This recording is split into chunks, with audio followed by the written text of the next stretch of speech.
Aujourd'hui, une vidéo totalement différente de ce que je fais d'habitude. C'est en fait une conférence. Ça vous explique pourquoi est-ce que, par exemple, elle est beaucoup plus longue et pourquoi est-ce que vous allez voir l'audio et l'image sont d'une qualité assez médiocre. Parce qu'en fait, j'étais pas dans le studio, c'était en direct, en live. Alors pourquoi est-ce que je la mets en ligne, si jamais c'est plus long et si jamais l'audio et l'image sont pas terribles, voire franchement pas terribles? Eh bien parce que j'ai estimé que ce qui était dit à l'intérieur de cette conférence était exceptionnel et je pèse mes mots. Je le dis d'autant plus volontiers que pour une fois, c'est pas moi qui parle, c'est le frère Emmanuel Pisani. Le frère Emmanuel Pisani, vous le connaissez pas, mais c'est un des grands islamologues français en ce moment. Et en gros, sur la question du dialogue islamo-chrétien, en 15 ans, c'est ce que j'ai entendu de mieux et ça règle énormément de questions que les catholiques, que les chrétiens se posent. Est-ce qu'on doit être dans le dialogue ou bien dans la mission? Est-ce qu'on a le même Dieu? Est-ce qu'on peut prier ensemble? Jusqu'où on peut aller? Toutes ces questions, vous allez voir, sont abordées en temps et en heure. On va mettre une demi-heure, le temps un peu que ça se chauffe et puis qu'on arrive à prendre une vitesse de croisière. Au bout d'une demi-heure, la conférence est lancée, on arrive avec toutes les questions. Prenez le temps de l'écouter, je vous le dis. Moi, j'ai trouvé que c'était une conférence qui, par son contenu, était exceptionnel. Et tant pis pour la qualité de l'image et si parfois c'est un peu lent, etc. C'est des questions compliquées, on prend son temps. Honnêtement, vous ne le regrettez pas. Écoutez-le en podcast, en voiture, en faisant du repassage. Je me dis aussi que ça vous donne une idée de ce qu'on essaye de mettre en place sur notre Discord. On essaye de mettre en place des conférences avec des intervenants. Vous avez les liens en bas. Et pour tous ceux qui sont un peu perdus dans la conférence, si jamais ça prend trop de temps, je vous mets aussi toutes les questions avec leur minutage dans la description en bas. Je vous souhaite une bonne écoute, l'amour vaincra et un grand merci au frère Emmanuel Pisani. On est bon, on va y aller.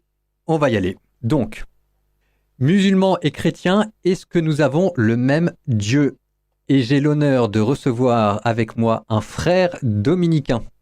Le frère dominicain, il s'agit du frère Emmanuel Pisani, que vous ne connaissez peut-être pas, mais qui, dans les milieux du dialogue interreligieux, est assez connu. Il est ce qu'on appelle un islamologue. Un islamologue, c'est-à-dire un spécialiste de l'islam, un spécialiste des sources de l'islam. Emmanuel est aussi prêtre, il est aussi dominicain, il porte le même habit que moi. Je vous ai dit que sur ces questions-là, on cherche une double compétence sur l'islam et sur le christianisme. Possiblement le tout accompagné d'une certaine vie spirituelle qui fait que Dieu c'est bien d'en parler, mais c'est aussi bien de le vivre de l'intérieur. Et donc je suis très content que le frère Emmanuel ait répondu à notre appel. Et alors le but, c'est de faire un live sur une question compliquée, un peu épineuse, en mode soirée, bière, confidence, etc. Sauf qu'on n'a pas beaucoup de bière, mais peut-être qu'on en trouvera. Emmanuel, tu es aussi directeur de l'ISTR et de l'IDEO. Je te laisse continuer les présentations, nous expliquer un peu ce que c'est que le métier d'islamologue, d'ISTR et l'IDEO. Oui, alors donc tu l'as très bien dit, Paul-Adrien. Donc l'islamologue, c'est celui qui travaille sur les sources de l'islam. Et donc il se trouve que on n'a pas besoin d'être prêtre, d'être dominicain pour être islamologue. Mais ce qui est intéressant, c'est que quand un dominicain est aussi islamologue, ça veut dire qu'il va regarder les sources de l'islam, mais aussi dans une perspective de théologie. Et ça, pour le coup, il y a que les dominicains qui le font, et notamment l'Institut dominicain d'études orientales du Caire. Donc il y a plein de centres, le PHE, l'école pratique des hautes études, qui à la Sorbonne, enfin qui travaillent les sources islamiques, évidemment. Mais ceux qui vont les aborder avec ce regard d'un théologien, ça pour le coup, là les dominicains ont un vrai différentiel. Et donc l'Institut dominicain d'études orientales a été fondé dans les années 50 au Caire par les dominicains, donc de la province de France. Et en vue donc d'étudier les sources orientales, mais aussi que ce soit des théologiens qui le fassent. De la même manière que à la fin du 19e siècle, on a fondé l'école française et archéologique, non, l'école biblique et archéologique française de Jérusalem, c'est-à-dire qu'on a étudié les sources de l'archéologie biblique, mais ce sont des théologiens qui ont étudié ces sources-là. Et donc c'était notamment des dominicains et ça a été fondé par le père Lacordaire. Voilà, donc l'ISTR, l'Institut de sciences et théologie des religions, on étudie toutes les religions et on propose aussi un regard théologique sur la diversité religieuse, sur le pluralisme religieux. Et en fait, cet institut, l'ISTR, à Paris, donc qui se trouve à l'Institut catholique de Paris, cet institut a été fondé en 1967. 1967, c'est 2 ans après la fin du Concile Vatican II. Le Concile Vatican II, la fin, c'est décembre 1965. Et en fait, c'est vraiment dans l'esprit du concile que cet institut a été créé. Et on va parler, mais c'est la première fois au Concile Vatican II que on a un concile qui va émettre un document. En fait, c'est une déclaration. Ce sera d'ailleurs la dernière déclaration qui sera proposée au cours du concile. Et il va y avoir un regard positif sur les traditions religieuses. Et ça, c'est vraiment, c'était jusqu'à présent, on n'avait jamais abordé les traditions religieuses sous un regard positif. D'abord, on avait assez peu abordé les traditions religieuses. Là, on les aborde avec un regard positif. Et à la suite, on s'est dit, donc il faut les étudier. Si on a un regard positif. En parlant d'études, une question pour rendre les choses plus concrètes. Tu nous as dit que tu étais islamologue. Prêtre, donc prêtre, tout le monde est d'accord. 7 ans d'études, on apprend des langues anciennes, on apprend la Bible, on apprend la théologie catholique dogmatique. Prêtre, point à la ligne, 7 ans d'études. Islamologue, concrètement, rapidement, c'est combien d'années et c'est quoi les grandes matières? Pour qu'on sache un petit peu ce que c'est que ce métier. D'accord. Donc, quand j'ai été ordonné prêtre, ensuite j'ai fait ce qu'on appelle une licence canonique, ça correspond à un master. Et mon master, je l'ai fait en spécialité théologie des religions. Et à ce moment-là, donc à la fois j'ai la question de la théologie, mais là je commence à me former en islam. Bon, en fait, j'avais commencé à apprendre l'arabe avant, hein. Mais donc là je commence à avoir une option sur l'islam. Et ensuite, donc j'ai mon master. Je vais au PISAI, donc c'est un institut pontifical d'études arabes et d'islamologie à Rome. Donc je fais une année au PISAI en même temps que je fais mon master. Et puis ensuite, ensuite je fais un doctorat. Et donc en fait mon doctorat je l'ai fait en 3 ans. Donc j'étais un doctorat nouvelle formule. Et j'ai fait un doctorat sur un penseur qu'on dit c'est être le saint Thomas d'Aquin de l'islam, qui s'appelle Abu Hamid al-Ghazali, Ghazali. Et donc là c'est 3 ans d'études, voilà. Et après mon doctorat, j'ai continué, j'ai enseigné et puis je suis devenu chercheur, enfin voilà. Ok, maintenant on plonge dans la question. Alors on va la faire ambiance catéchèse. Si jamais je te donne au brûle pour point, comme ça, on rentrera dans les détails. Pour l'instant, on pose à grands coups de hache, de serpe, on déblaye le terrain. On se pose pas trop de questions, on rentrera dans les détails. Donc, comme ça, au débeauté, musulmans, chrétiens, est-ce qu'on a le même Dieu? Bon, alors, d'accord, on va rentrer dans les détails, mais d'emblée, il y a une question qui est un peu piège, parce que les musulmans, ils croient en Dieu unique, et nous, les chrétiens, nous croyons aussi que Dieu est un. Donc, d'une certaine manière, on peut dire, forcément, on a le même Dieu. Enfin, quand on se tourne vers Dieu, il n'y en a qu'un seul de Dieu. Donc, forcément, c'est Dieu, quoi. Donc, on a le même Dieu. Bon. Ok. Donc, ça, je pense que c'est acquis, encore que. Mais il y a un problème. C'est que, et c'est là la difficulté de la question, elle est dans le même. Hein. Mais le même, autrement dit, le problème, c'est, quelle est la connaissance que j'ai de ce Dieu? Quel est le visage qu'il a, ce Dieu, pour moi? Voilà. Et je crois que là, musulmans et chrétiens, on n'a pas le même Dieu dans le sens où la révélation de Dieu, le visage que l'on a de Dieu, la connaissance que nous avons de Dieu n'est pas identique, n'est pas la même. Voilà. On n'a pas la même connaissance de Dieu. Par contre, après, oui, Dieu est unique, donc Dieu est unique, donc Dieu est un, donc in fine, oui, on a le même Dieu. Mais ce que je sais de lui, ce que je connais de lui, n'est pas identique. Alors, entre parenthèses, je dis tout de suite que nous, les chrétiens, la vérité sur Dieu est un mystère. Dieu est un mystère. Mystère, ça ne veut pas dire qu'il est mystérieux. Mais ça, alors, je vais juste reprendre ce que tu disais. Je vais le redire avec mes mots. Oui. Probablement, ce sera beaucoup plus simple, trop simple que ce que tu as dit, mais je te laisserai corriger. Si jamais je t'entends bien, ça veut dire que oui, on a le même Dieu, puisque de toute façon, il y a un seul Dieu qui s'occupe des chrétiens, qui s'occupe des musulmans, mais j'ai presque envie de dire de la même manière qu'il s'occupe aussi des hindous ou qui s'occupe de tout le monde qui est sur Terre. Mais donc on a le même Dieu, ok, de ce point de vue-là. Du point de vue de Dieu, c'est un seul Dieu qui s'occupe de tout le monde. Mais le Dieu dont parle la Bible et le Dieu dont parle le Coran, ce n'est pas le même. Est-ce que si jamais je dis ça, c'est avec mes mots à moi ce que tu voulais dire? Oui, enfin, moi j'ai mis l'accent sur le fait que c'est la connaissance que j'ai de Dieu, alors qui est une connaissance qui découle évidemment de nos textes, de nos traditions religieuses. Donc la connaissance que j'ai de Dieu, elle découle de ce que Dieu dit dans la Bible. Et la connaissance que les musulmans ont de Dieu, elle découle évidemment, effectivement, tu as raison, de ce que Dieu dit de lui-même, à partir du Coran. Et là, cette connaissance-là diffère. Donc, sous cet angle-là, on n'a pas le même Dieu. Voilà. Ok. Tu voulais nous parler de peut-être des notes caractéristiques du Dieu chez les chrétiens en termes de mystère ou je sais pas quoi, et des notes caractéristiques du Dieu chez les musulmans? Oui, c'est-à-dire qu'en fait, moi je crois qu'il faut bien voir un truc. C'est que, ok, notre connaissance diffère, mais il faut bien se dire, nous chrétiens, que la connaissance que j'ai de Dieu, elle est pas parfaite, elle est pas complète. On ne cessera de connaître Dieu, d'apprendre à connaître Dieu. De la même manière que, avec sa fiancée, avec son fiancé, avec sa femme, avec son mari, bon, on ne cesse de connaître l'autre, hein, au cours de notre vie. Ben, Dieu, c'est la même chose. On ne cesse de le connaître, de le reconnaître. Et en ce sens, d'ailleurs, c'est ce qu'on dit en théologie, ben, Dieu est mystère. Mystère, ça ne veut pas dire qu'il est mystérieux, qu'il est un peu bizarre. Non, non. Le mystère, ça veut dire qu'on ne peut pas le définir, le délimiter. Mais il y a quelque chose d'infini, en fait. On ne cessera pas de connaître Dieu et d'apprendre à le connaître et d'avancer dans la vérité. La vérité est un chemin. Donc, ok, chrétiens musulmans, nous n'avons pas la même connaissance de Dieu, mais soyons humbles, la connaissance que nous avons, les chrétiens de Dieu, est encore en chemin et chemine, et on ne cesse d'approfondir et de découvrir qui est Dieu. Au cours des siècles, depuis 20 siècles, on ne cesse d'approfondir cette connaissance et révélation de Dieu.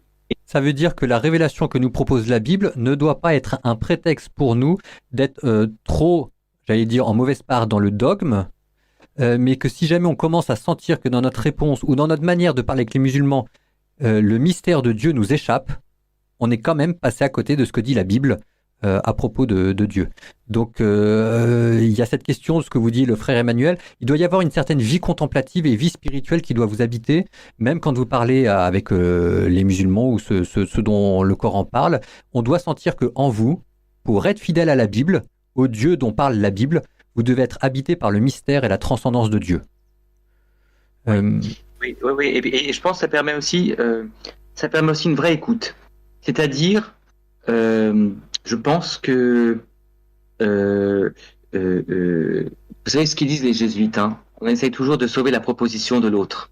Quand vous parlez avec quelqu'un, et puis peut-être parfois vous n'êtes pas d'accord avec ce qu'il dit, mais l'approche jésuite, c'est de dire, bon, ok, mais on va rechercher ce qui est juste, ce qui est vrai dans ce que l'autre dit. Et finalement, dans le dialogue interreligieux, il y a quelque chose un peu qui peut aussi être de cet ordre. C'est-à-dire que, bien évidemment, on va rentrer dans les détails, hein, bien sûr, mais voilà, en tout cas, dans l'esprit, bien évidemment, ce que dit l'autre n'est pas ce que moi je dis. Hein, ce que dit l'autre sur Dieu n'est pas ce que je dis. Mais l'idée, c'est de se dire, mais qu'est-ce qui peut être vrai dans ce que l'autre dit, même si ça ne rejoint pas ma vérité que j'ai du Christ. Alors, mais est-ce que dans ce qu'il dit l'autre, là, il y a des choses qui sont peut-être vraies? Alors, question que j'ai sur Mister M Rudy sur Instagram. Est-ce qu'on pourrait pas dire plutôt qu'il y a deux chemins, un chemin chrétien, un chemin musulman, qui mènent vers un même Dieu? Comment est-ce que tu réagis à ça? Je serais prudent dans ce type de formulation. Les mystiques disent souvent, et d'ailleurs dans les traditions chrétiennes ou autres, hein, disent qu'au fond, il y a un centre. Le centre, c'est Dieu.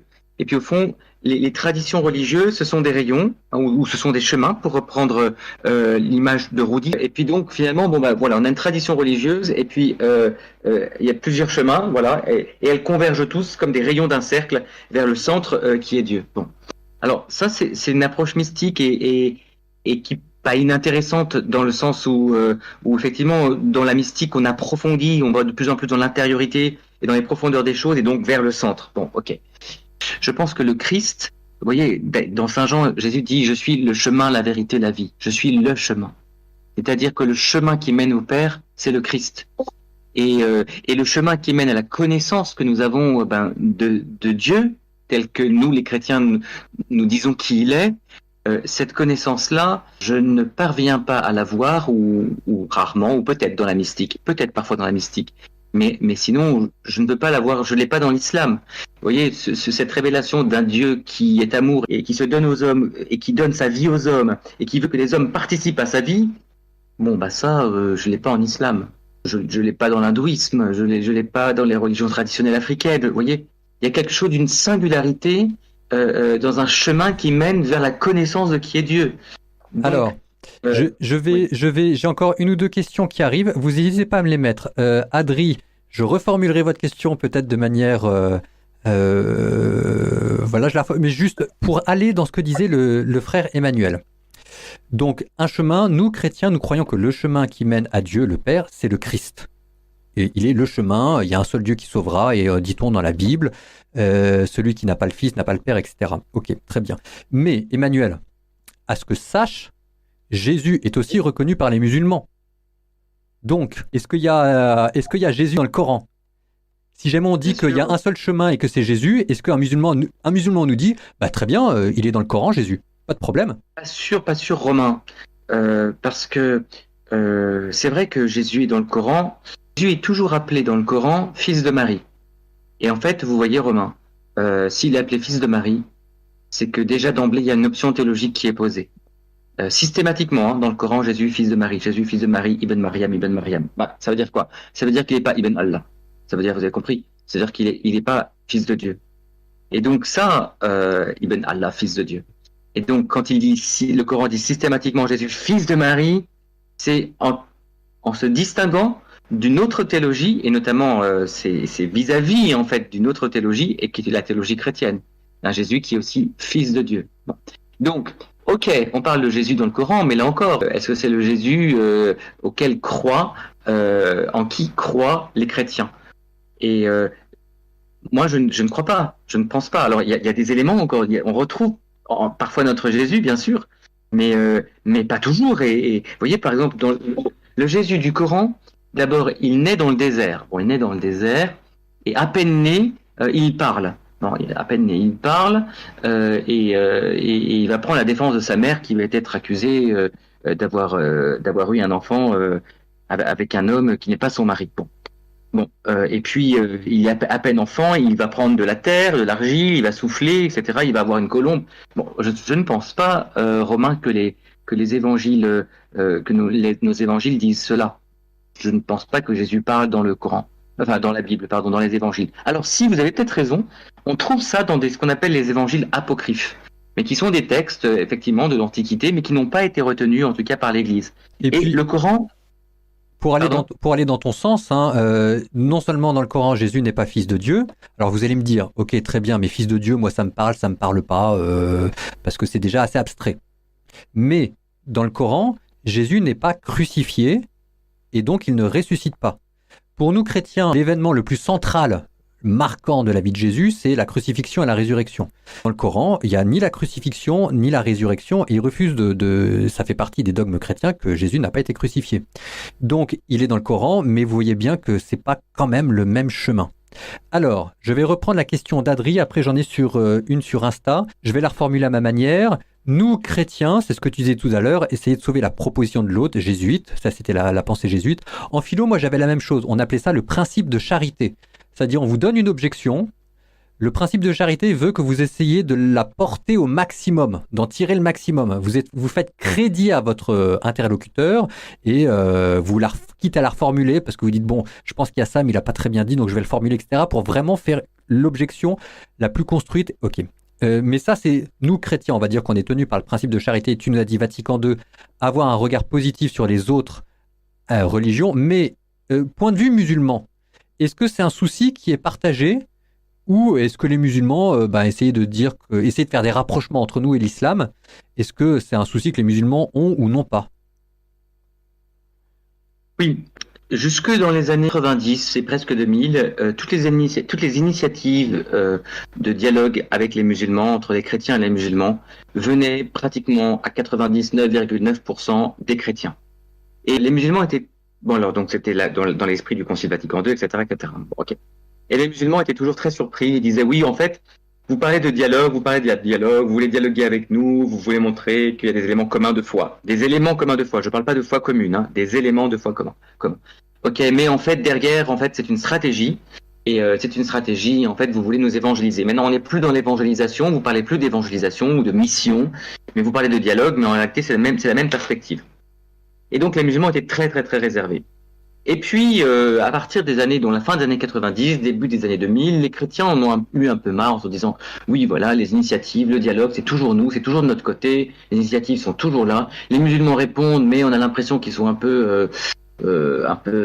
voilà, ils ont un peu embarrassés, et ils répondent pour nous faire plaisir, mais après on les voit plus, et si on les remotive pas, ils viennent plus. Ok. Mais à partir des années fin 90, années 2000, donc avec les attentats 2000, c'est 2001, les attentats évidemment à New York, il y a une dégradation de l'image de l'islam, et les initiatives commencent à partir des années 2000, des initiatives de dialogue du côté des musulmans. Et là, c'est très drôle parce que en fait, ce sont des chrétiens qui commencent à être un peu plus réservés et qui sont beaucoup moins enthousiastes sur les initiatives de dialogue des musulmans et qui disent oui, en fait, c'est une stratégie, c'est pour nous dire que oui, finalement, l'islam, c'est bien, c'est une religion de paix, islam, ça vient salama, as-salam, c'est la paix, etc. Mais en réalité, ils veulent nous islamiser, ils veulent nous faire connaître un beau visage de l'islam, mais en réalité, c'est pas ça, ils veulent nous embobiner. Et bref, on a commencé à avoir en fait exactement une sorte de balancier, quoi, puisque d'un seul coup, les chrétiens sont devenus beaucoup moins friands de ces initiatives de dialogue et beaucoup plus sceptiques quand elles étaient proposées des musulmans. Conséquence, je réponds à ta question, oui, les initiatives de dialogue, elles viennent aussi de la part des musulmans, mais en fait, il y a toujours quelque chose l'autre, que ce soit d'ailleurs le chrétien ou le musulman, il y a une évolution chronologique, est toujours réservé par rapport à ces initiatives. Est-ce que tu peux juste nous redire là ces initiatives récentes de dialogue interreligieux à l'initiative des musulmans dans les années 2000? Est-ce que tu peux nous dire où ça se trouve? Oui. Alors en fait, il y a eu plusieurs choses. Donc en 2004, vous savez, il y avait eu un attentat à Madrid, dans la gare de Madrid. Et en 2005, la Ligue islamique arabe a fait à Madrid un congrès international pour la paix des religions. Et donc c'était vraiment une initiative de dialogue interreligieux initiée par la Ligue. Vous avez en 2006, vous avez eu le discours du pape Benoît XVI de Ratisbonne sur la foi et raison, et qui avait suscité pas mal de réactions négatives de la part des musulmans, violentes même. Et à l'issue de cela, il y a des intellectuels, donc en octobre 2006, qui ont écrit une lettre au pape, ce qu'on appelle la lettre des 38, qui est des intellectuels musulmans du monde entier, pour dire voilà, bon là il y a eu manifestement ce que vous avez dit, Saint-Père, dans votre conférence sur l'islam, montre que vous ne connaissez pas très bien l'islam, et donc il faut absolument qu'on se parle, il faut qu'on se rencontre, il faut qu'on dialogue ensemble pour que vous découvriez un peu ce qu'est notre religion et que vous ayez un autre regard sur notre religion, parce que manifestement là ce que vous avez dit est assez caricatural. Bon, donc ça c'était en octobre 2006.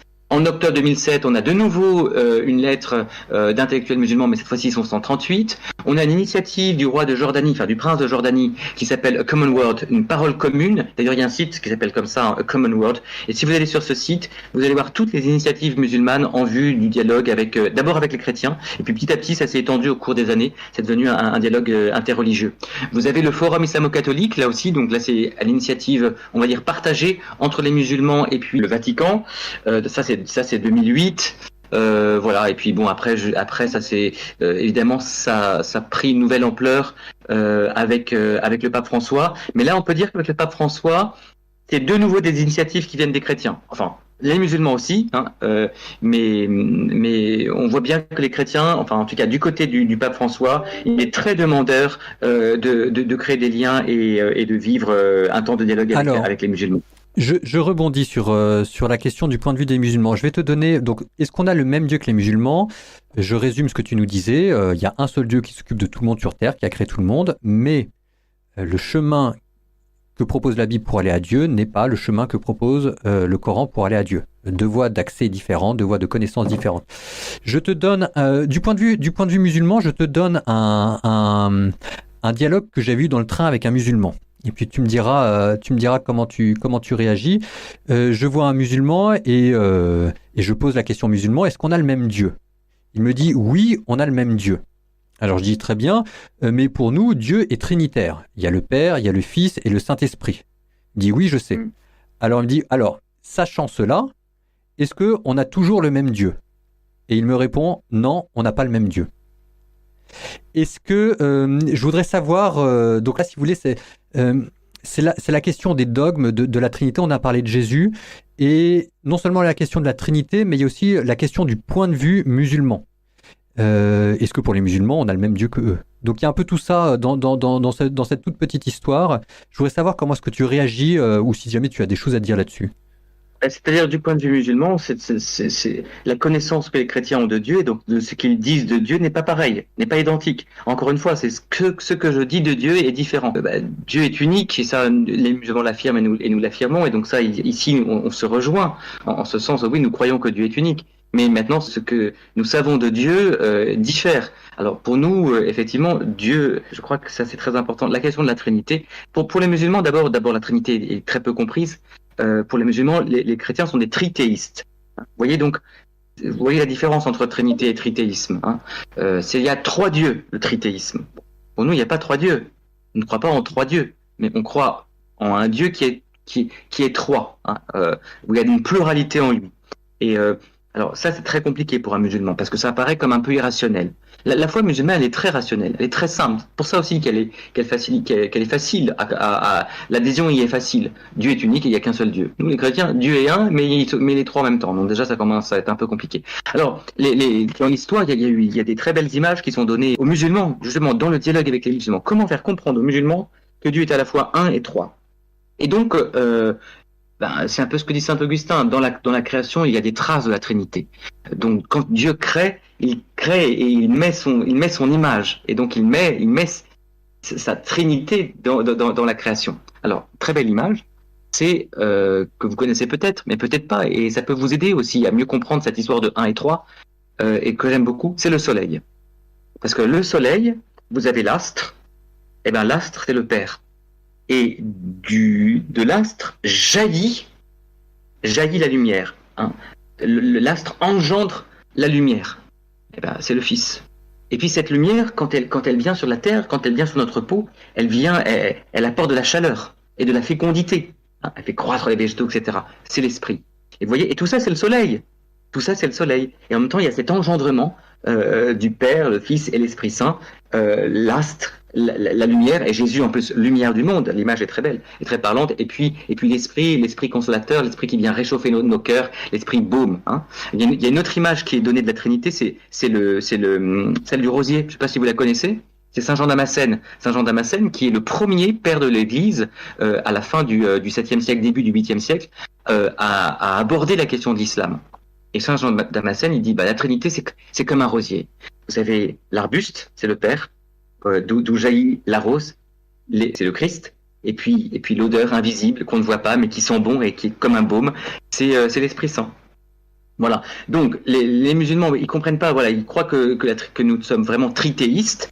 Déjà, à travers ces images, on peut essayer de leur aider, et c'est intéressant le dialogue aussi pour ça, on peut essayer de leur montrer que nous ne sommes pas trithéistes. Nous croyons en un Dieu qui est un. Mais dans cette unité, il y a 3 personnes. Voilà, il y a de la pluralité. Et pourquoi il y a de la pluralité? Et pourquoi nous croyons en un Dieu qui est 1 et 3? Parce que, et ça, ça va avec une affirmation chrétienne absolue, qui est, et que Jean résume de manière remarquable, l'évangéliste, Dieu est amour. Dieu est amour. Si vous voulez, les musulmans... Je vais juste enchaîner sur 2 autres questions. Alors, dans le chat, on me dit qu'il y a le tawhid chez l'islam qui est l'unicité. Alors ça, c'est vrai que pour les musulmans, ce qu'on peut dire de plus haut sur Dieu, c'est qu'il est unique. Nous, chrétiens, nous croyons que ce qu'on peut dire de plus haut sur Dieu, c'est la Trinité, ce dont on parlait. Donc, je lis la question, je vais la reformuler de manière un peu plus pour clarifier les choses et voir si jamais on peut y aller. Autrement dit, il y a Dieu, mais que l'on voit sous différents aspects. Donc ça, c'est toujours la même question. Donc c'est vrai qu'il y a un Dieu qui est vu sous différents aspects. Dans le Coran, un aspect, et dans le christianisme, 2 aspects. La question, alors là, c'est là où je suis un peu... c'est est-ce que ces 2 aspects se complètent, s'enrichissent? Alors il y aura toujours un peu de ça, mais ne sont pas contradictoires. Ou bien, est-ce que ces 2 chemins... il y a un moment donné, c'est contradictoire et il faut choisir. Et dans la foi, on dit qu'il y en a un qui est vrai et l'autre qui est faux.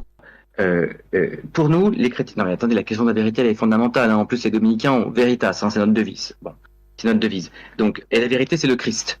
Et la vérité, c'est une personne. Et donc, aussi, c'est pour ça qu'aussi la vérité, c'est un mystère. Et donc, une personne, je ne la possède pas. Je ne possède pas la vérité, mais je chemine vers la vérité. Et donc, oui, pour nous, l'Église nous aide à cheminer vers le Christ et à cheminer donc dans la vérité. Maintenant, et c'est là où il faut une théologie des religions, dans les autres religions, ça ne veut pas dire qu'il n'y a pas des éléments de vérité. Ça ne veut pas dire qu'il n'y a pas d'éléments de vérité. Au contraire, et donc c'est là où il faut avoir aussi une théologie de l'Esprit Saint. L'Esprit Saint, on ne sait pas d'où il vient ni où il va. L'Esprit Saint accompagne aussi le cœur de tout homme.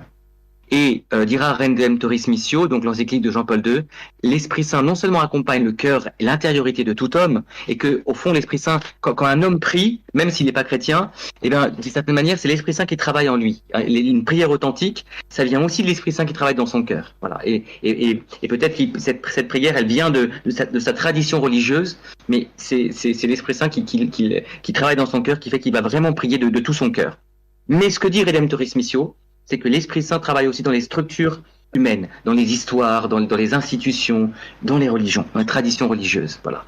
Donc, au fond, même dans les traditions religieuses qui, a priori, ne sont pas du tout dans la perspective chrétienne et rejettent même la Trinité, eh bien, l'Esprit Saint travaille au sein de ces traditions religieuses. Et ce qui est intéressant, c'est que l'histoire montre qu'une religion, ça bouge. Une religion, c'est pas fixiste. Une religion, l'islam du 7e siècle n'est pas l'islam d'aujourd'hui, n'est pas l'islam turc, n'est pas l'islam arabe, n'est pas l'islam indonésien. Une religion, en fonction de l'histoire, en fonction des contextes géographiques, ça bouge. Et conséquence de cela, c'est qu'une religion au contact de chrétiens, eh bien, et peut-être aussi dans le dialogue théologique, ou tout simplement en regardant des chrétiens, eh bien, il y a des choses qui se passent dans le cœur des hommes, et que, alors, il y a une christification d'une certaine manière parfois de ce que vivent des non-chrétiens.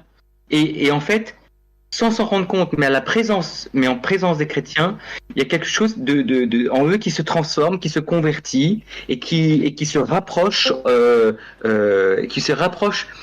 oui, d'une dimension christique. J'emploie ces mots-là à bon escient parce que pour éviter de dire que c'est une forme de récupération, mais c'est plus compliqué, c'est plus subtil. Mais il y a quelque chose, il y a un mouvement qui est là.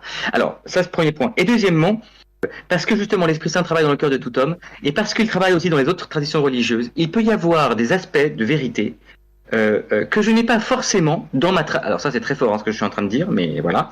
Mais ça, Attends 2 secondes, je vais juste avant que tu en prennes sur le deuxième point, donc sur les éléments de vérité qu'il y a dans les autres religions, je redis pour qu'on soit bien clair, oui, il y a plusieurs chemins. Il y a un chemin qui mène, la Bible propose un chemin pour aller à Dieu, le Coran propose un autre chemin pour aller à Dieu. Il y a plusieurs chemins. Maintenant, on n'a pas dit que tous ces chemins se valaient et c'était pas de la démagogie. Nous, chrétiens, nous croyons que le chemin que propose la Bible est le vrai chemin, parce que ça passe à travers le Christ, mort et ressuscité. Ce que vous dit le frère, c'est qu'on est tous d'accord là-dessus. Alors après, la question que je lui poserai... Je rajoute, attention, pardon Paul-Adrien, oui. Je rajoute juste quand même que le chemin chrétien est le chemin qui conduit à ce Dieu d'amour. Et donc il peut y avoir d'autres chemins, mais ils ne conduisent pas à la connaissance du Dieu d'amour. C'est ça le problème. Oui, il y a des chemins qui conduisent à Dieu, mais la connaissance le visage de ce Dieu n'est pas le Dieu d'amour qui est révélé dans la foi, par la foi chrétienne, dans le christianisme. Et que c'est cet amour-là qui nous sauve.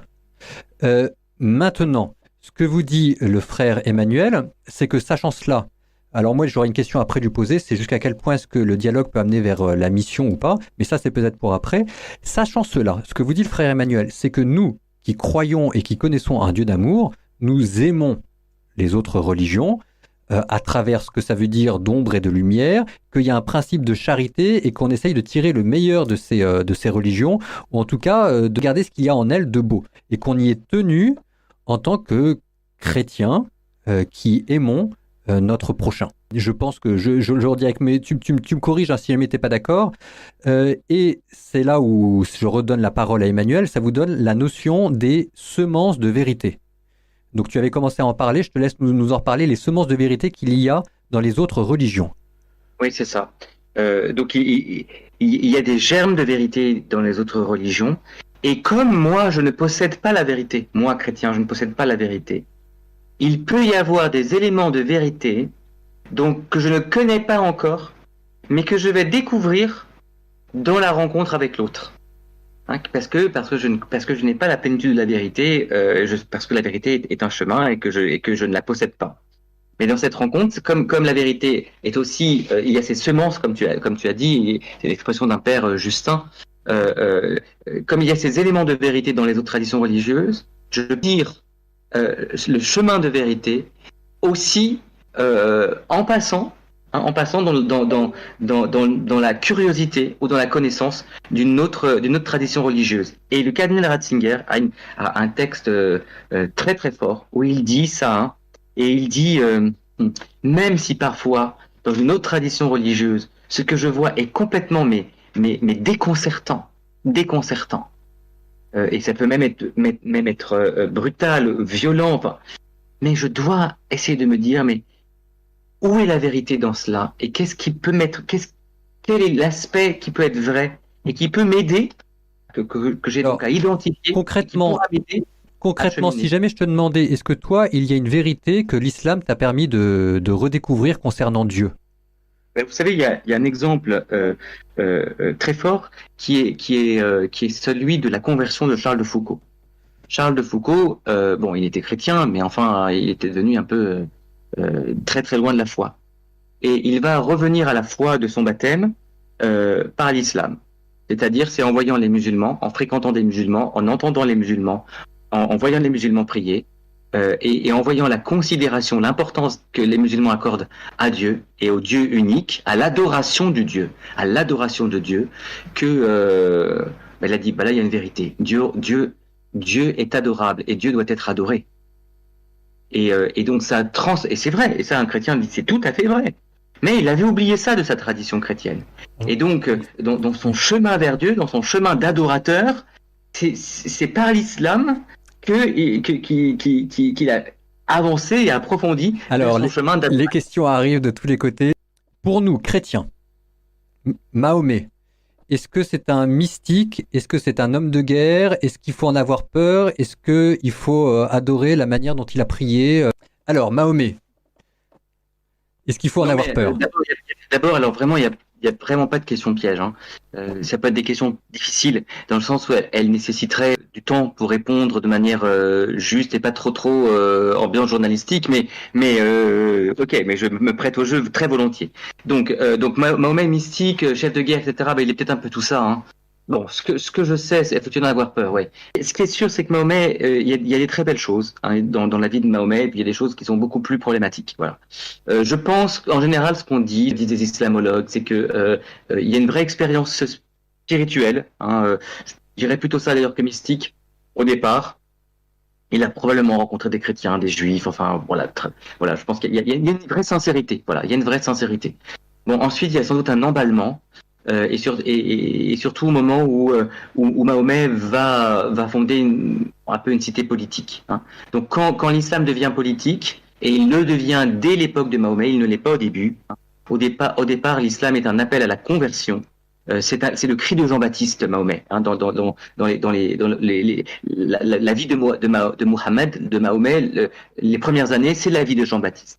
C'est un appel à la conversion. La fin du monde est proche. Convertissez-vous, c'est urgent, c'est important. Et abandonnez tous vos dieux, vos faux dieux, etc., vos richesses, etc. Bon. Ensuite, ça devient effectivement un homme politique, il veut créer une cité islamique, et puis ensuite, ça devient un chef de guerre. Voilà. Donc il me semble que l'islam évolue, l'islam se transforme. C'est pour ça que parfois on dit, mais l'islam, on trouve de tout. Ben oui, parce qu'en fait, dans les 22 années de la révélation coranique, selon l'islam, il y a plein de choses. Il y a plein de choses, et Mohammed lui-même évolue. Donc faut-il en avoir peur? Non, enfin moi d'abord j'ai pas peur. Hein. Je pense que quand on est chrétien on n'a pas peur. Je pense que c'était peut-être pas, je sais pas ce que vous voulez dire hein, par dire faut-il en avoir peur, mais si, c'est l'idée que c'était aussi un chef de guerre, mais c'est ce que tu as dit. Juste, ça veut dire qu'il y a plusieurs périodes dans la vie de Mahomet et qu'on peut pas tout mettre dans tout. Donc on a le droit aussi de dire qu'il y a des périodes qui nous touchent, il y en a d'autres dans lesquelles on n'est pas d'accord ou voilà. Mais que tu as raison de nous dire, en tant que chrétien, fondamentalement, nous n'avons pas à avoir peur de qui que ce soit. Ok. Je continue sur les questions. Question difficile. Un musulman bienveillant, sincère, qui pratique, il va au paradis ou pas? Alors ça, c'est pas une question difficile. Je veux dire, dans la foi catholique, bon, vous savez que c'est le baptême qui nous ouvre les portes du ciel. Mais vous savez aussi que Dieu n'est pas limité par ses sacrements. Et donc, Dieu voit aussi le cœur authentique, profond, sincère. Et donc, nous croyons que Dieu peut sauver dans sa liberté, dans sa bonté, dans sa bienveillance, dans sa miséricorde, même celui qui n'est pas baptisé. Et donc, le musulman par définition, hein, qui n'est pas baptisé, mais qui suit sa conscience, qui croit en la parole de Dieu. Il se trouve que ce n'est pas la parole de Dieu du point de vue chrétien, hein, de notre point de vue, mais en tout cas, il pense que c'est la parole de Dieu, et donc du coup, il la suit parce que en conscience, parce que c'est la parole de Dieu, il lui fait confiance. Et bien tout ça est regardé comme un acte juste et comme un acte quelqu'un qui suit sa conscience et donc qui suit la lumière de sa conscience. Le paradis ne lui est pas fermé. Donc ça veut dire qu'il n'est pas privé des moyens de la grâce, puisqu'il est de bonne foi. Ça ne veut pas dire pour autant qu'il sera forcément sauvé, etc., parce que ça regarde lui, ça regarde Dieu, etc., mais il n'est pas privé, Dieu ne le prive pas des moyens de secours. Reste la question ouverte. Voilà. Je ne peux pas affirmer que la conséquence est qu'il est en enfer. Voilà. Ça, je ne peux pas l'affirmer. Et vous savez, dans les années 40, il y avait un jésuite aussi, je crois, à Boston, qui était un aumônier d'un collège et qui soutenait que celui qui n'était pas baptisé, mais explicitement, c'est-à-dire même pas le désir de baptême. Je vais t'arrêter parce qu'en fait, j'ai fait une vidéo à ce sujet, donc je vous renvoie, je fais ma propre pub. J'ai rechangé le titre de la vidéo, ça s'appelle « Hors de l'église, point de salut ». C'est exactement cette question-là, donc vous verrez. C'est ce que vous dit Lumen Gentium. Si jamais vous cherchez Dieu d'un cœur sincère, si jamais vous ignorez l'évangile pour des raisons qui sont indépendantes de votre volonté, et si jamais vous suivez la voie de votre conscience, Dieu ne vous prive pas des moyens du salut. Libre à vous ensuite de les utiliser ou pas. Mais Dieu ne vous prive pas des moyens du salut. Une question que j'aime beaucoup. Alors là, ça part aussi un petit peu à gauche et à droite, mais c'est pas très grave. Jésus revient sur terre aujourd'hui, 2021. Il voit l'islam, il dit quoi? J'en sais rien, moi, ce qu'il dit. Ah, je l'ai coincé. D'abord, Jésus, il voit l'islam, il voit les croyants. Jésus, il voit les cœurs des hommes et des femmes. Vous voyez, c'est comme Jésus voit le christianisme, il dit quoi? D'abord, il voit des chrétiens. Et puis, voilà, même au sein de l'Église, même si l'Église est une, simple, mais il y a de la pluralité. Et je pense que c'est ça que regarde le Seigneur. Jésus, il le vit et il l'aima. C'est toujours un regard singulier. Dieu connaît les particuliers et Dieu connaît le cœur de chaque homme. Voilà, et donc il verra justement la sincérité, la profondeur de chaque croyant musulman, comme il regardera et comme il verra aussi la vérité, la sincérité, la profondeur de chaque chrétien. Pour aller dans le sens de ce que dit Emmanuel, hein, vous avez déjà des éléments de réponse, c'est pas la même chose. Je fais un petit télescopage, mais quand Jésus parle à la syrophénicienne ou à la samaritaine, il parle à des personnes d'une autre religion et c'est pas la même chose. Les Samaritains, les Syrophéniciens et les musulmans, c'est pas la même chose. On est tous d'accord. Mais dans ces passages-là de la vie du Christ, vous avez probablement en germe l'attitude que Jésus porterait vis-à-vis de cette personne. Et qu'est-ce que Mahomet pourrait nous apporter sur notre foi à nous? Le frère Emmanuel a déjà répondu. Par exemple, dans la conversion de Charles de Foucault, c'était un sentiment d'adorer le Dieu créateur de sa transcendance. Donc voilà, par exemple, un élément. Le fait, notre conscience qui est blessée par le péché, donc le péché originel, et donc les musulmans souffrent du péché originel. Donc si jamais ils suivent la voie de la conscience, on est tout à fait d'accord qu'ils suivent une voie de la conscience qui est fragile, mais ce n'est pas de leur faute.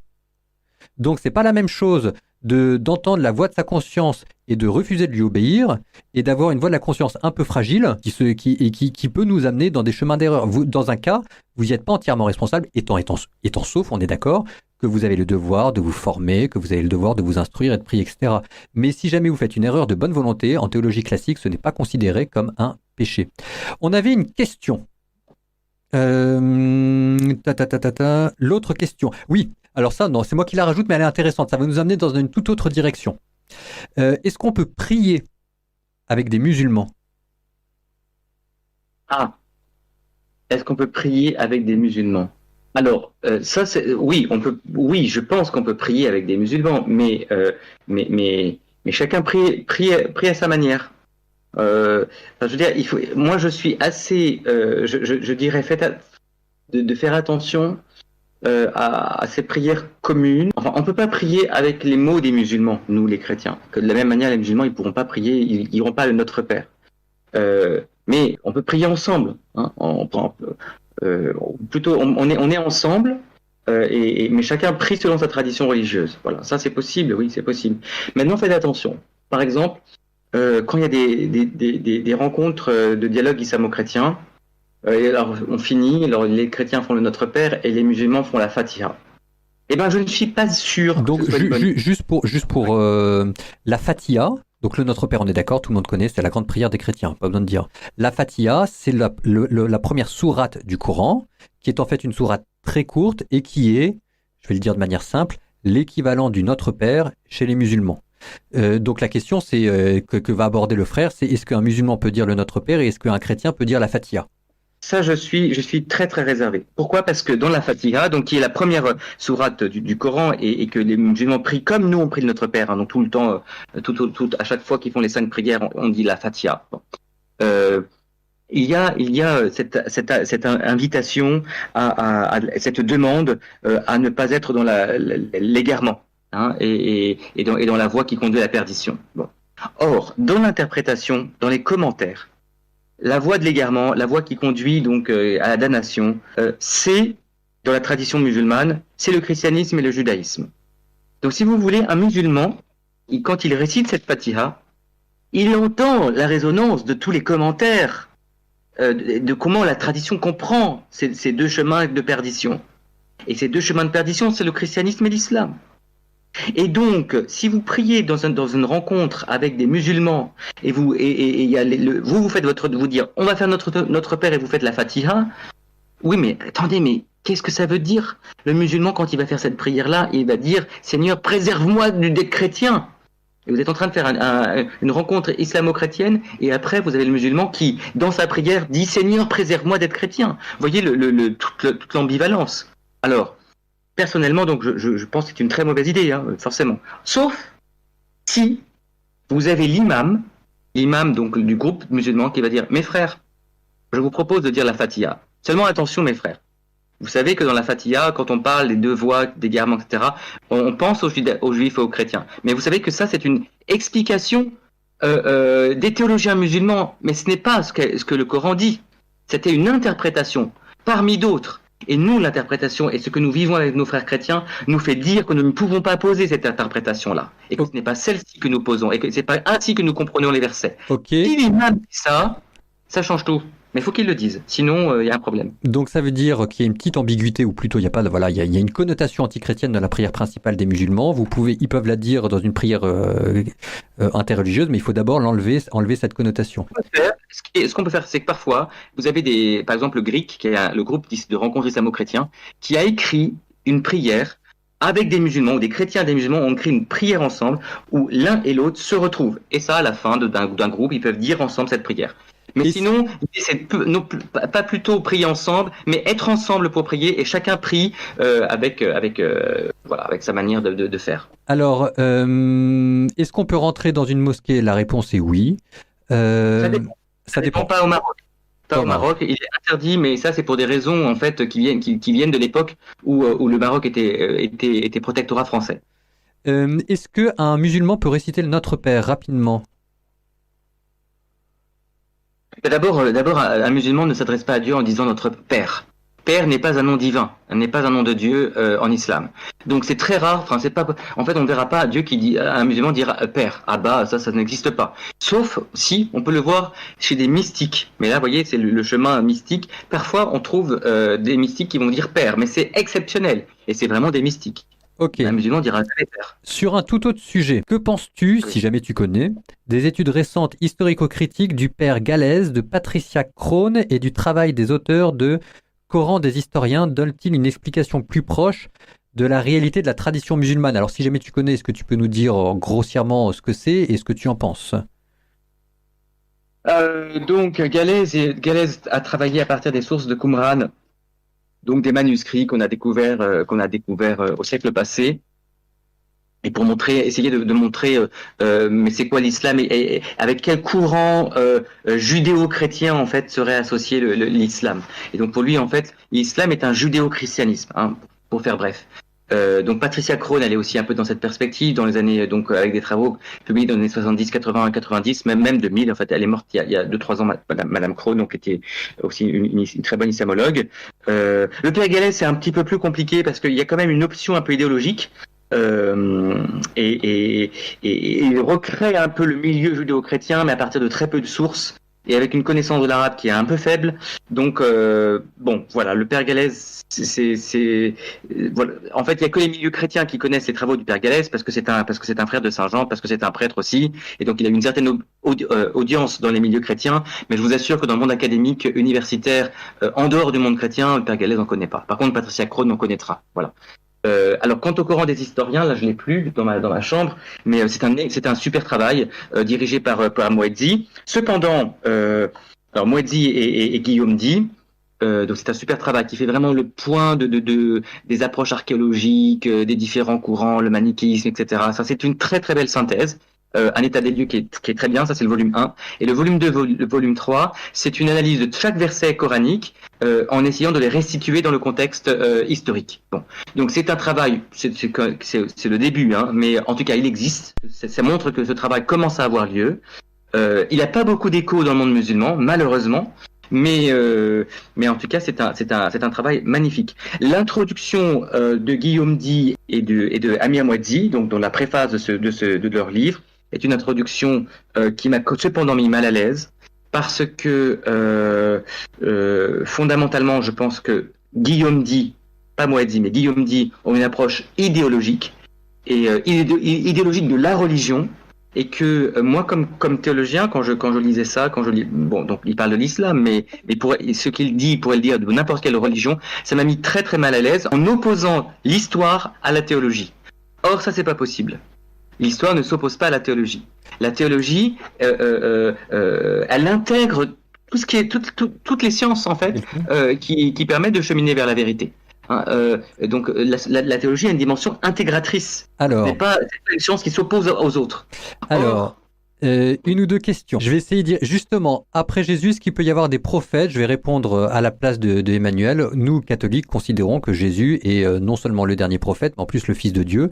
Donc, la plénitude de la révélation, l'image parfaite du Père, dit l'Hébreu, et qu'après Jésus, il n'y a plus de prophète, il y a simplement l'Esprit de Jésus, l'Esprit Saint qui est répandu sur tout le monde. L'autre question qui vient avec, c'est est-ce que nous, catholiques, est-ce qu'on peut dire, donc, est-ce que pour nous, Mahomet, est-ce que quand on nous dit le prophète Mahomet, est-ce que nous on croit que c'est un prophète? Non, on ne croit pas que c'est un prophète, et surtout, il faut surtout pas dire que c'est un prophète, parce que pour les musulmans, si nous disons que Mohammed est un prophète, ça veut dire qu'on est musulman. Ça veut dire qu'on est musulman. La shahada, qui est le premier pilier de la foi musulmane, par lequel on devient musulman, dit il n'y a pas d'autre Dieu que Dieu et Mohammed est son prophète. Si vous dites que vous reconnaissez que Mohammed est prophète de Dieu, donc vous êtes ça y est, et vous reconnaissez qu'il n'y a pas d'autre Dieu que Dieu puisque vous êtes croyant et chrétien, donc vous êtes musulman. Donc c'est pas possible. Et c'est ça qu'il faut dire à un musulman qui vous dira. Et un musulman va vous dire oui mais nous on reconnaît Jésus et puis vous reconnaissez pas Mohammed. Donc nous on est beaucoup plus tolérants et beaucoup plus ouverts que vous. Mais non. D'abord ils ne reconnaissent pas Jésus fils de Dieu comme on l'a dit tout à l'heure. Ils reconnaissent Jésus comme un prophète. Ça c'est vrai. Comme un prophète, mais pas comme le Fils de Dieu. Donc le Jésus qu'ils reconnaissent n'est pas le Jésus que nous connaissons et que nous reconnaissons. Primo. Donc en fait, c'est pas vrai qu'ils reconnaissent et que nous on reconnaît pas. Primo. Et secondo, leur dire que si je reconnais Mohammed prophète, je suis plus chrétien, je suis musulman. Alors, autre question. Oui. Est-ce que, comme chrétien, je sors avec une copine, je sors avec une copine musulmane, ma copine musulmane m'offre une main de Fatma, est-ce que je peux la porter? Alors la main de Fatma, pour ceux qui connaissent pas, je suis pas bien sûr de moi, c'est une main qu'on voit comme ça. Enfin bon bref, le frère Emmanuel qui se tout dira. Oui, c'est une main et puis bon, c'est les 5 doigts, donc c'est l'idée des 5 piliers, les 5 piliers de l'islam, etc. Je veux dire, est-ce que je peux la porter en tout cas, je pense que je pense pas que je la porterai. Parce que ça peut être un facteur d'ambiguïté, je pense. Qu'est-ce que je veux dire quand je la porte? Il faut se poser la question suivante. Qu'est-ce que je veux dire en la portant? Est-ce que je veux dire que j'aime les musulmans? Bon. Donc, dans ces conditions, on a envie de dire, bah alors, oui, si on aime tous les hommes, on aime quelle que soit leur tradition religieuse, et donc, ok, on va porter des différents signes, si c'est ça que je veux dire. Mais il faut se poser aussi une autre question. Comment c'est compris par l'autre? Et ça, c'est important de discerner cela. Qu'est-ce que je dis à l'autre en portant cette main? Et je peux peut-être dire quelque chose de tout à fait différent et qui peut être source d'ambiguïté ou quelqu'un comme donc qui sait pas qui sait pas qui il est, qui sait pas ce qu'il pense, ou alors qui est en chemin de conversion vers l'islam. Enfin, j'en sais rien, mais il faut se poser ces questions-là. Et si c'est source d'ambiguïté, moi je le porterai pas. Et en l'occurrence, je crois que ça peut être source d'ambiguïté. Je Alors, vois pas un musulman qui porterait une croix. Qu'est-ce que vous diriez, vous, un musulman qui porte une croix? Vous diriez il aime les chrétiens ou vous direz tiens, il est en train de cheminer vers le Christ? Voyez? Posez-vous cette question-là dans l'autre sens. j'ai une question. Est-ce que dans le dialogue interreligieux avec les musulmans, je vais le dire de manière simple, franche, massive, voilà. Est-ce que parfois on n'a pas mis une croix? Est-ce que parfois on dialogue avec les musulmans parce qu'on a perdu l'espoir de les convertir?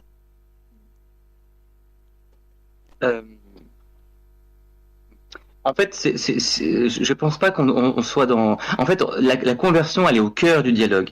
Mais alors que dans la mission traditionnelle, il s'agissait de convertir l'autre au christianisme, dans le dialogue, la conversion, c'est la conversion personnelle. Et j'ai besoin de l'autre pour me convertir.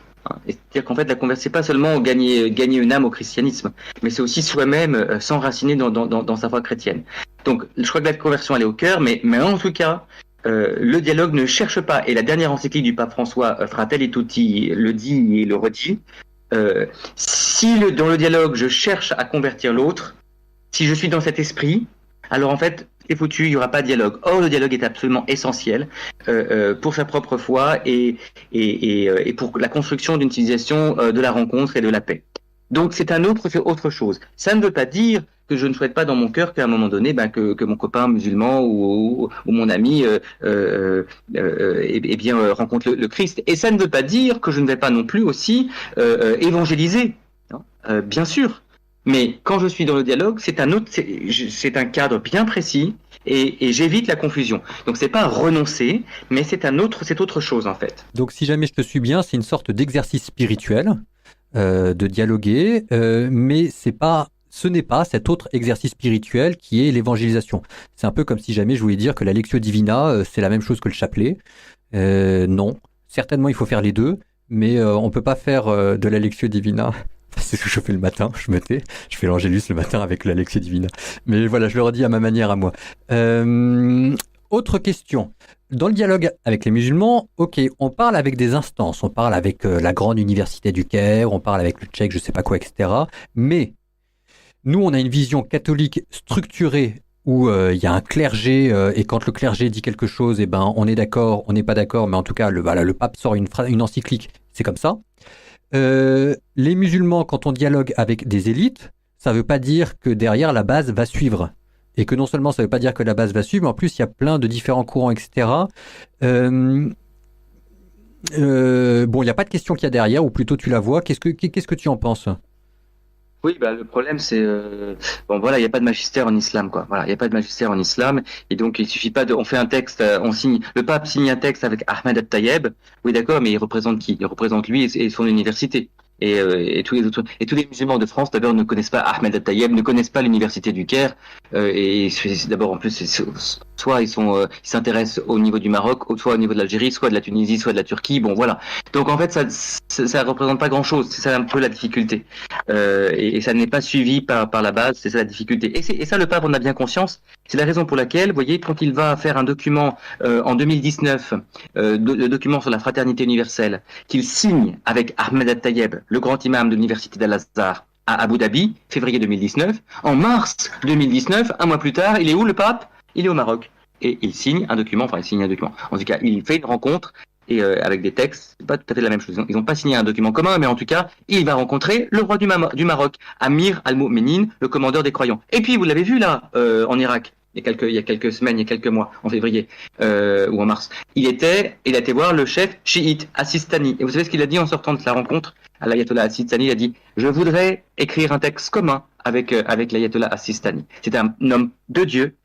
c'est profondément spirituel, et je veux qu'on fasse un texte ensemble. Ils l'ont pas encore fait, mais il a cette idée, le pape François, et je suis sûr qu'il fera quelque chose avec lui.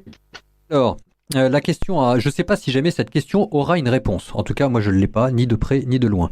Et pourtant, c'est pas faute d'essayer, vous pouvez me croire. La question est la suivante, on a parlé du dialogue, on a parlé de la mission, et la question, comment est-ce qu'on annonce alors Jésus-Christ à des musulmans? Je vais te donner un exemple. Tu me parlais tout à l'heure de ton exemple dans le train où tu rencontres un musulman. Bon, moi, c'est une chose qui m'arrive très souvent. Et je distingue vraiment le moment où je suis dans un cadre de dialogue théologique avec des musulmans. Et puis voilà, je rencontre avec des musulmans qui, en fait, sont dans une logique apologétique. Et donc, ils me vendent l'islam, en quelque sorte. Pardon, je mets des guillemets, mais enfin, on est en mode conversation. Et bien dans ces conditions, moi évidemment, non, je vais leur dire pourquoi je ne suis pas musulman, pourquoi je ne serai pas musulman, pourquoi je ne deviendrai pas musulman, et pourquoi je suis chrétien. Et pourquoi pour moi la foi chrétienne parachève enfin la connaissance que eux ils ont de Dieu dans l'islam. Voilà. Et donc je réponds, je leur dis pourquoi je crois en la Trinité. Je leur dis c'est quoi la Trinité. D'abord je leur dis c'est quoi, c'est pas trois dieux. Et je leur dis qu'est-ce que ça veut dire. Et quand ils me disent quand l'incarnation c'est pas possible, Dieu s'est fait chair, mais c'est du n'importe quoi. Dieu qui s'est fait homme, non mais faut arrêter.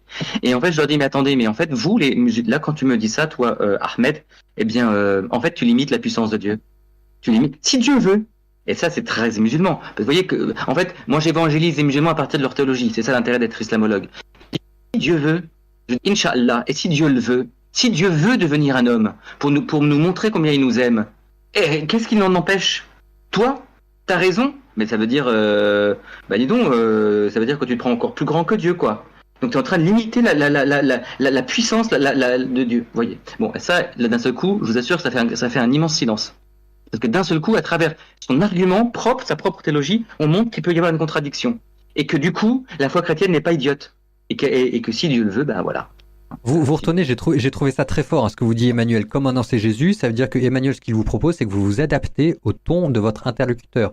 Si jamais l'interlocuteur est en train de vouloir s'intéresser au christianisme d'un point de vue intellectuel, pour essayer de comprendre, vous essayez de lui répondre d'un point de vue intellectuel pour essayer de le comprendre.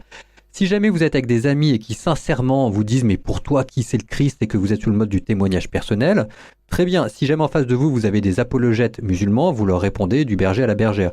Donc je trouve que ça c'est très juste parce que ça veut dire que vous prenez en considération la personne que vous avez en face de vous et que vous rentrez dans le cadre du discours qu'il a posé.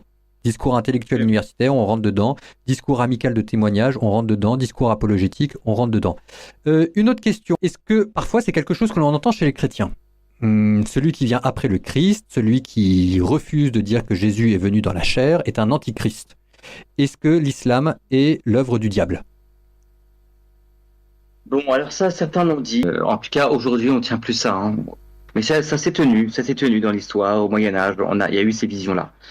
Aujourd'hui, on ne tient plus parce que justement, c'est ce regard positif sur les autres traditions religieuses dans lesquelles l'Esprit Saint travaille aussi. Et donc, l'islam ne peut pas être considéré comme l'antéchrist. Parce que précisément on sait que l'Esprit Saint travaille aussi à travers l'islam et pas seulement dans le cœur des musulmans mais aussi dans la tradition religieuse. Voilà.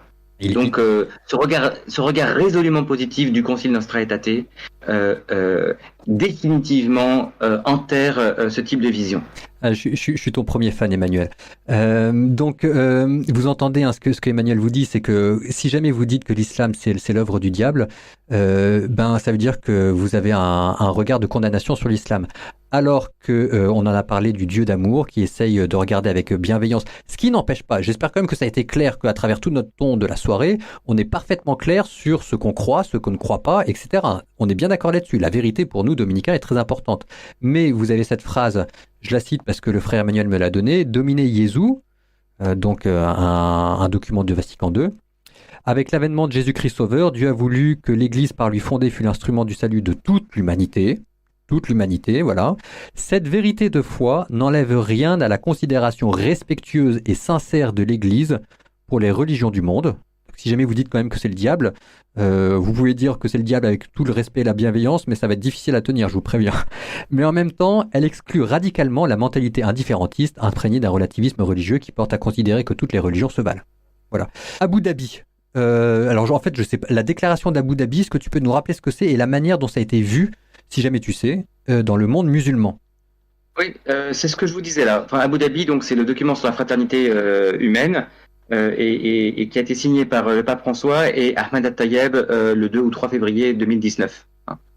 Donc c'est un bon voilà, donc ça il porte sur la fraternité. Alors, c'est un grand thème du pape François. C'est intéressant, une lettre commune sur un thème qui est celle du pape.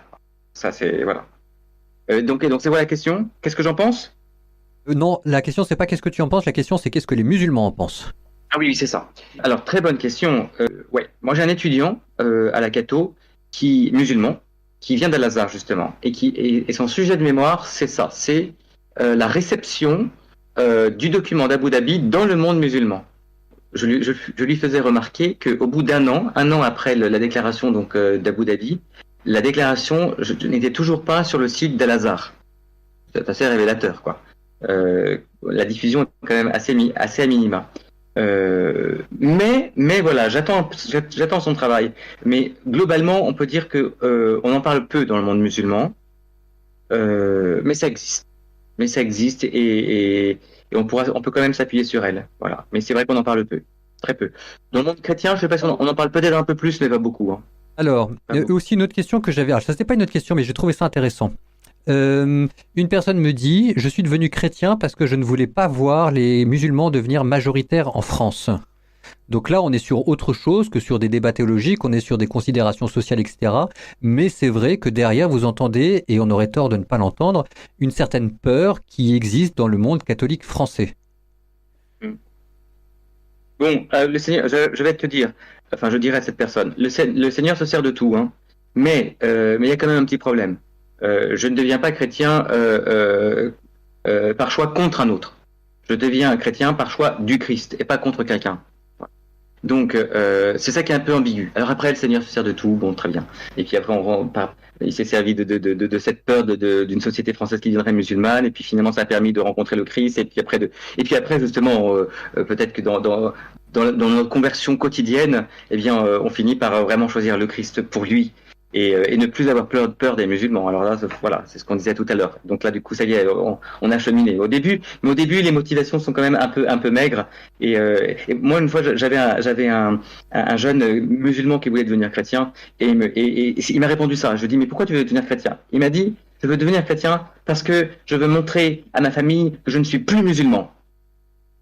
Mais non. Hein, c'est pas possible. Et on comprend pourquoi, d'ailleurs, dans la préparation du baptême, il y a 2 ans. Parce que c'est pas cette réponse, hein. C'est pas possible.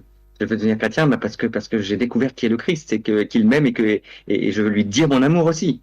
Enfin, vous voyez. Mais bon, et ce garçon, quand je lui ai dit mais non, il y a un problème ici. Ce garçon, et finalement, après, il a dit bon, que je renonce à la foi chrétienne. Mais l'histoire, c'est que 3 ans plus tard, il a continué à cheminer en fait, et il a de nouveau demandé le baptême. Mais il a demandé le baptême cette fois-ci pour d'autres raisons. Et voilà, ça a pris beaucoup de temps, mais au moins c'était pas contre. Ah, et puis comme nous le dit quelqu'un sur le chat, il y a aussi en France, on n'en parle pas trop parce que pour des raisons de discrétion et de respect vis-à-vis de ces familles, il y a aussi des musulmans qui deviennent catholiques. Alors combien etc. on ne jouera jamais, mais ça existe aussi. Une question que l'on m'a posée il y a quelque temps sur Instagram, j'avais oublié de la poser, je la repose. Sur l'islam, religion de paix.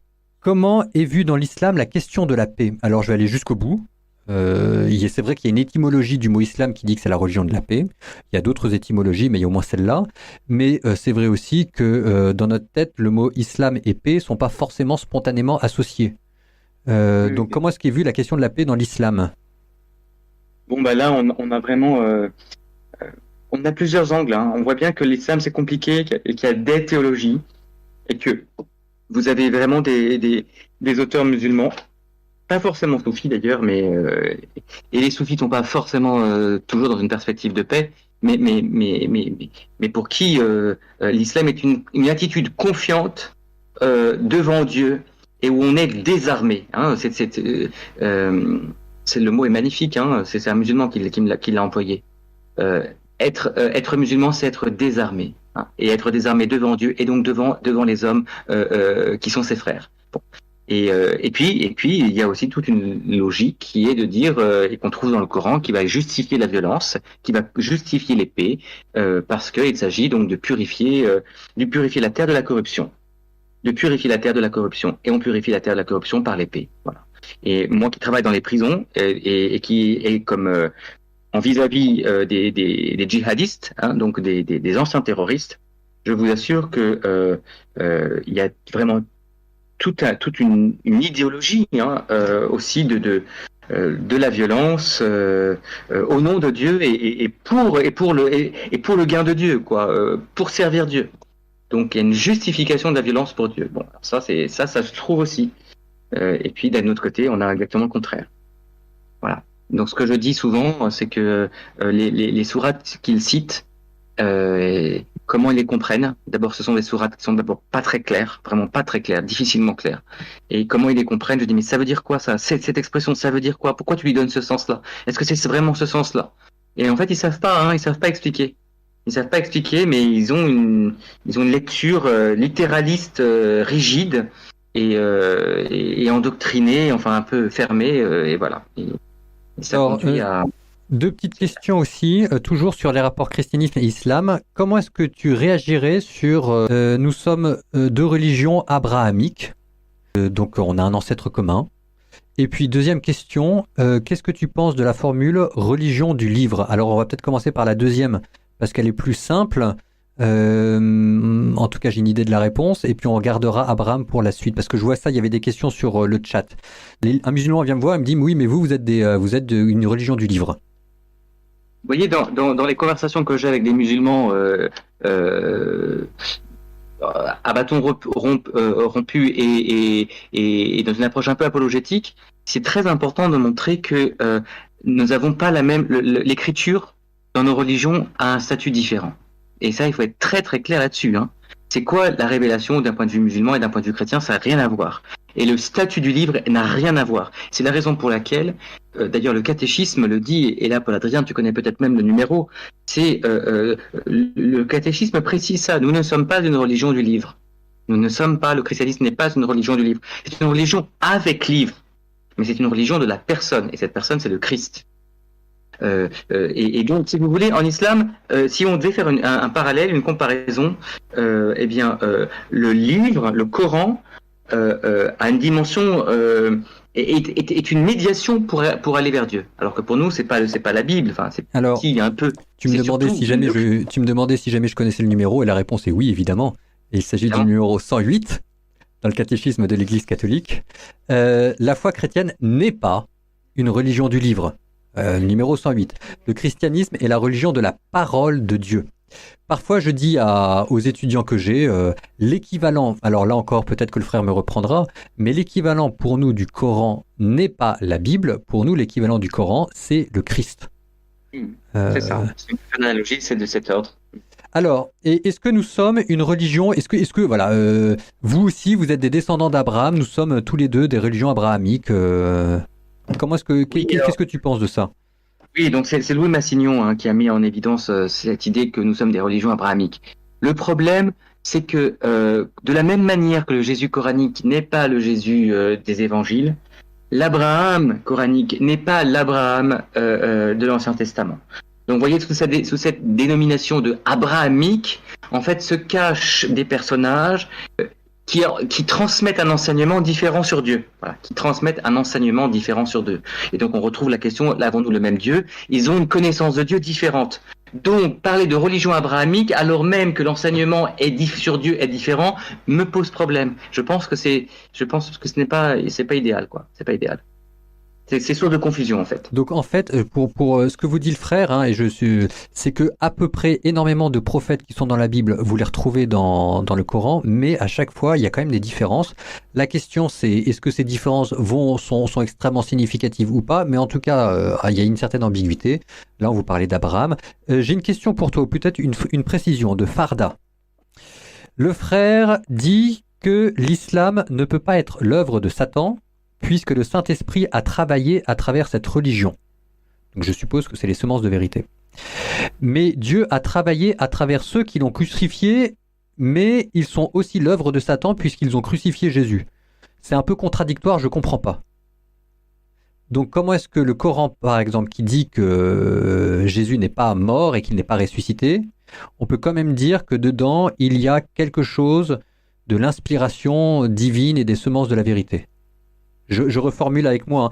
Farda, j'espère être fidèle à votre question. C'est un peu contradictoire, voilà. Je comprends pas trop. Je suis pas sûr d'avoir compris en fait. Bon, d'abord, alors non, je suis pas sûr d'avoir compris. Bon, sur la crucifixion, c'est compliqué, hein, le verset sur la crucifixion. Les Juifs disent nous avons crucifié le Christ, mais ils ne l'ont pas crucifié. Cela leur est seulement apparu ainsi. En fait, bon. Certains, vous savez qu'il y a certains commentateurs coraniques qui disent que le Coran ne nie pas la crucifixion. Bon, ok, la majorité disent qu'il le nie, mais certains disent que le Coran ne le nie pas. Les Juifs disent nous avons crucifié le Christ mais nous ne l'ont pas tué. Ibn Arabi, qui est un grand savant musulman, dit bah oui, c'est sûr qu'ils l'ont pas tué puisque ce sont les Romains qui l'ont tué. Vous voyez, donc pour lui, il fait une interprétation, mais il a été tué et il a été crucifié. Donc le Coran est beaucoup plus compliqué, beaucoup plus subtil et sujet à des interprétations, à des lectures, et c'est ça qu'il faut aussi repérer. Mais c'était pas ça la question, je pense. La question, elle portait sur comment on peut dire que comment on peut dire qu'il y a à la fois des semences de vérité que l'Esprit Saint travaille dedans et en même temps il y a des négations claires et nettes. Bien sûr, ça y est, je comprends. Comment on peut dire que l'Esprit Saint travaille dans une religion qui nie qui nie le Christ, hein, qui nie le Christ, qui nie la messianité du Christ, etc. Bon, d'accord. Donc il y a une affirmation qui nie la rédemption, qui nie l'incarnation, etc. Alors effectivement, là il y a un grand paradoxe. Il y a un grand paradoxe. Mais ce qu'on voit, et c'est ce que je vous disais tout à l'heure, hein, l'islam, il faut le voir aussi dans une dimension dynamique. Au niveau de l'histoire et au niveau de l'histoire et au niveau de la géographie. Et donc, ce qu'on voit, c'est que l'islam se transforme et que même si il y a une réfutation des dogmes principaux de la foi chrétienne, il y a des enseignements. Enfin, l'évangile se retrouve aussi dans l'islam. L'agapé se retrouve aussi dans l'islam. Vous allez avoir des auteurs musulmans qui vont être prêts à donner leur vie, enfin voilà. Et donc il y a quelque chose de christique qui se réalise. C'est pour ça que je parlais pas d'ailleurs de chrétien, mais de christique. Bon. Donc et ça, cette œuvre-là, elle montre bien que même qu'on a une religion qui nie les mystères du rosaire, disons-le franchement, qui nie les mystères du rosaire, compris nous dominicains tous les jours. Eh bien même dans cette religion-là, pourtant l'Esprit Saint n'est pas absent et l'Esprit Saint travaille. Et puis peut-être que quand on a un Ibn Arabi qui finalement dit mais oui, mais si le Coran ne dit pas que le Christ n'a pas été crucifié, c'est peut-être un exemple justement de cet Esprit Saint qui travaille dans le cœur d'un savant musulman. Alors, toujours sur cette question-là, on tourne un petit peu en rond, mais je continue de poser les questions parce que je pense quand même que c'est ce qu'on a en tête. Donc c'est bien de pouvoir clarifier ça. Donc toujours sur la même chose. Je te remercie parce que vraiment, moi, ça m'aide énormément, ça me permet de clarifier certains points. Vous sentez bien comment est-ce qu'il y a à chaque fois cette espèce de souci de la bienveillance et de la vérité. Donc je te lis, voilà, alors c'est un gâteau avec 99% de bons ingrédients et 1% de poison, c'est quand même mortel. Difficile de justifier l'islam avec même sa part de vérité. Non mais il ne s'agit pas de justifier, hein. Moi je ne cherche pas à justifier l'islam. Il se trouve que l'islam existe. Il se trouve que l'islam existe. Et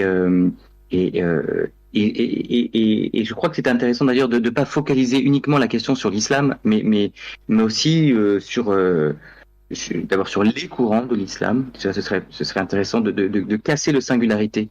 Et parce que en isolant et en étant dans une approche un peu uniquement singulière, l'islam, on risque d'être un peu dans une approche conflictuelle en fait. Et je crois qu'il y a quelque chose de pas très juste en disant l'islam, hein, mais parce qu'il y a des courants et puis il y a des religions. Donc, il ne s'agit pas de justifier, mais il se trouve que ça existe. Voilà, il se trouve que ça existe et que le regard sur ces courants musulmans, le regard sur différentes traditions religieuses, eh bien, même si il y a 99% de poison, moi, je vais inverser votre proportion. Même s'il y a 99% de poison, il se trouve qu'il y a 1% de bonne part.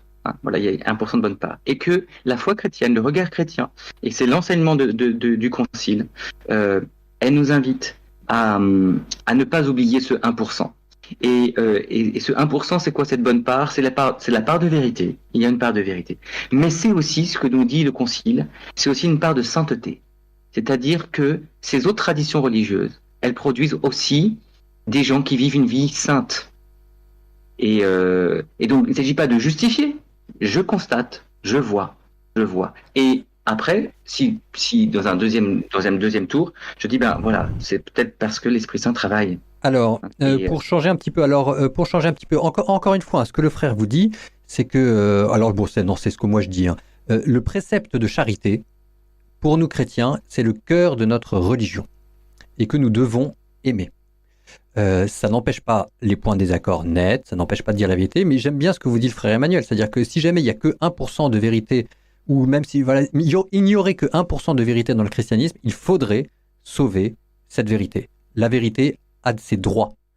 1% de vérité, ça fait peut-être pas beaucoup, mais il y aurait 1% de chrétiens parmi 99, je sais pas quoi. Enfin, c'est la brebis perdue. C'est la brebis perdue, l'attitude que l'on a vis-à-vis de la brebis perdue, ça peut être la même. Ça n'empêche pas que l'on porte dans son cœur le désir de convertir. Ça veut simplement nous dire que ce qu'on essaye de vous dire, c'est qu'avoir des formulations... ce que vous dit le frère, c'est que l'islam est compliqué. Et que c'est vous qui allez essayer de développer telle ou telle compréhension ou tel angle d'attaque qui vont permettre de nouer des ponts, ce qui n'empêche pas qu'on a le désir de convertir, de se retrouver dans le Christ, etc., plutôt que de vouloir mettre à tout prix l'accent sur certaines interprétations conflictuelles qu'on connaît. Une question. Quadman. Est-ce que l'islam aurait mal compris l'évangile et l'aurait reformulé à sa façon ? Ce qu'on sait, c'est que dans la péninsule arabique, vous aviez des courants, à l'époque de Mahomet, vous aviez des courants hétérodoxes chrétiens et des courants hétérodoxes juifs. À l'époque, quand on était hérétique, qu'est-ce qui se passait quand il y avait des conciles et on disait un tel, il tient telle position christologique, il est anathème. Bon, eh bien, ces gens-là, qu'est-ce qu'ils faisaient? Ben, ils devaient quitter les villes et ils allaient où? Ils allaient soit dans les montagnes, soit dans les déserts. Et la péninsule arabique, et le travail du courant des historiens de Moedzi et Guillaume Di, justement, le montre très très bien. On sait que il y avait énormément de courants chrétiens, mais hérétiques, en fait. Et l'islam résume, en quelque sorte, et témoigne aussi de cette diversité de gens qui, alors, ils ont mal compris l'évangile, en tout cas, de personnes qui avaient des positions hétérodoxes sur le Christ. Et vous voyez, quand par exemple dans l'islam, dans le Coran, vous trouvez que la Trinité, c'est Dieu, le Père, le Fils, pour les chrétiens, Dieu, le Père, le Fils et Marie. Vous êtes chrétien, vous dites, non mais le Coran dit n'importe quoi, ils n'ont rien compris. Le Père, le Fils et Marie, non, ils n'ont pas compris que l'Esprit Saint, c'est pas la Vierge Marie. Mais en fait, ne dites pas ça, je pense que c'est une mauvaise perspective. La bonne, me semble-t-il, c'est de dire que Mahomet a fréquenté des chrétiens, des courants chrétiens, qui croyaient et qui avaient compris la Trinité de cette manière. Le Coran reflète l'état de la diversité religieuse chrétienne de la péninsule arabique. Et on peut l'expliquer très bien. Oui, mes frères, où est la limite ? Donc la limite, je crois que le frère Emmanuel Pisani l'a dite. La limite, c'est quand on vous demande, soit quand vous croyez dans le dogme. Et la limite aussi, c'est que vous allez éviter ou refuser les ambiguïtés. Par exemple, c'était cette question avec est-ce qu'on peut porter le symbole de la main de Fatma, ça peut être pris comme quelque chose d'ambigu, donc vous ne voulez pas le porter. Donc en fait, la limite, c'est le dogme et l'ambiguïté.